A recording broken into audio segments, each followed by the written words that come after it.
What's up, everybody? Today I just want to go through the two remaining of what I like to call linear scales, which are your augmented scales. So you got two varieties. You got your C, D, E, F sharp, G sharp, A sharp, C, or G flat, A flat, B flat variety, which is the one that we're going to do today. And then you also have your D flat, E flat, F, G, A, B variety. So with diminished scales, chromatic scales, and your augmented scales, you basically build all the other linear scales as opposed to what I would call angular scales like pentatonic, harmonic minor, blues scales, and this kind of thing. So let's get to it. So how did I do that? All right, at the beginning. So we got our scale, just like before. You just play everything regularly until you get to your palm D. I just want to angle this down so you can see this.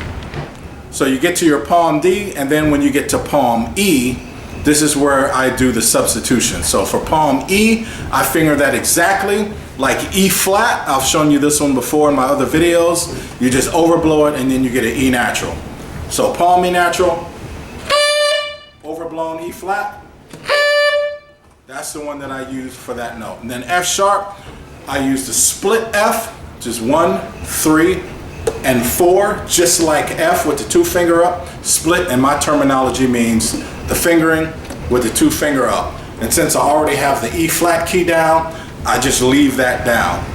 So for A flat or G sharp, I do the 1, 2, 3 and the side C in order to play that A flat. For B flat, I have 2, 3 and the palm D. Now you can play B flat just with the palm D, but having 2 and 3 down helps keep that pitch from riding up too high.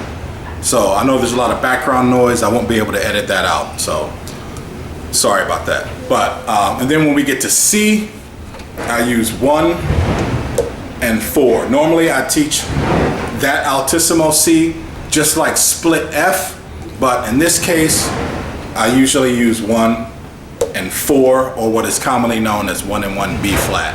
So I just want to show you this substitute because I showed you in one of my riffs that I was doing how you can go from the B flat to the C real easily. So once you get to your A flat, you got 1, 2, 3 with the side C. In order to play A flat, you can go to 4 and the palm D in order to play the B flat. So that's 4 like the F key and the palm D, what I like to call 0. This inner part of your hand that you use to play palm D, I call that 0 in order to play B flat. And then just holding the 4 key down, you can just go back and forth between 0 and 1, which is the B natural fingering. So you can just hold down the 4 and do that. So going from B flat to C,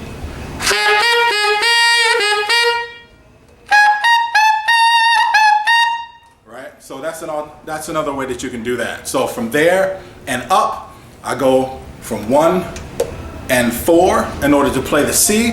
I go to the front key by itself to play D. Then I go to 4 in order to play the E natural. In this case, you can also add the side E to the 4 key because we're going to the F sharp. Now, in my other videos, I talked about how this side E is a very useful altissimo assist key when you're going from E to F sharp. So in this case, normally I use the 4 key just to play the E, but in this case, you can just do that adding the side E. So that way, in order to play the F sharp, all you do is just add the E flat key, or what I like to call -1. The inner part of your hand that you use to play the E flat key, I call that -1. So for that F sharp, we got 4, side E, and the E flat key in the left hand by itself. And then in order to play the G sharp or the A flat, I just use 3.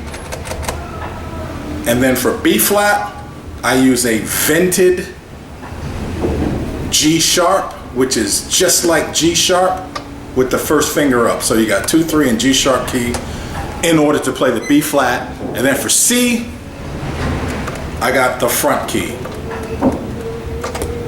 And that's all there is to that, ladies and gentlemen. Here it goes. Let me play that again for you.